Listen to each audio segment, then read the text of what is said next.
Okay, I'm given a graph of a polynomial function.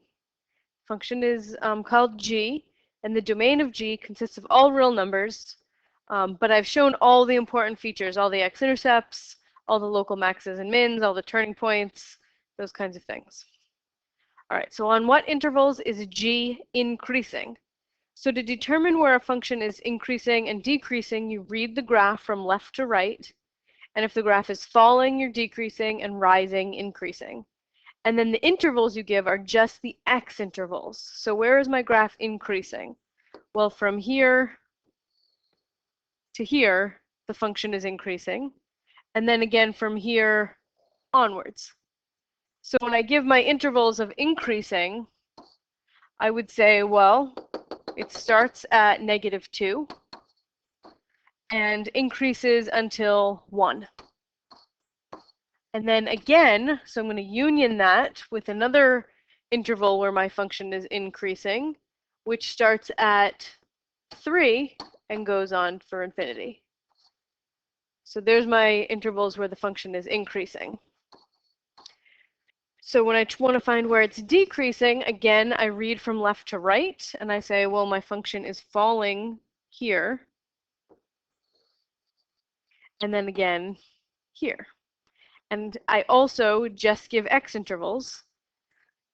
So I would say, well, it is falling from -infinity until -2. And then it's falling again from 1 to 3. And I use round brackets because it's not really increasing or decreasing at those points. They're called turning points. All right, so C, I want to list all local maxima of G. So those are high points of G. So this would be a local maximum. And it looks like that happens at the point 1, 2.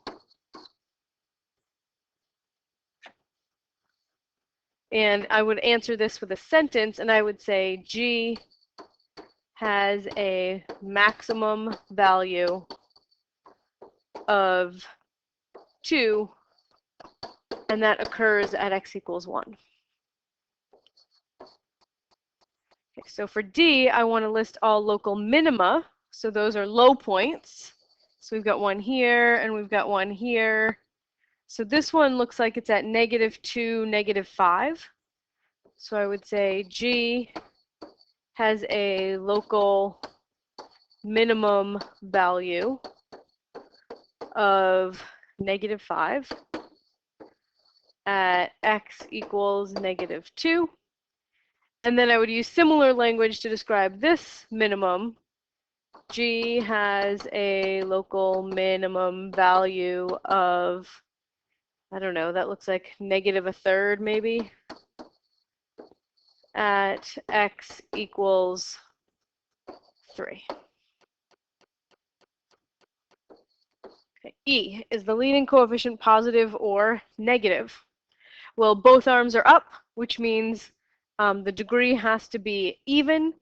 And because they're both up and not both down, it means that the leading coefficient is positive. All right, and then F, what is the smallest possible degree for G? Well, G has 3 x-intercepts. Sorry, 4, because this is going to go through the axis again right there. 4 x-intercepts, 3 turning points. So you always have to have the degree at least one higher than the number of turning points, and at least as many as there are, at least as high as there are x-intercepts. So the smallest possible degree would be 4. And there are 2 reasons for that, because there are 3 turning points and the degree has to be one higher than 3. And because there are 4 x-intercepts and the degree would have to be at least 4 to accommodate 4 x-intercepts.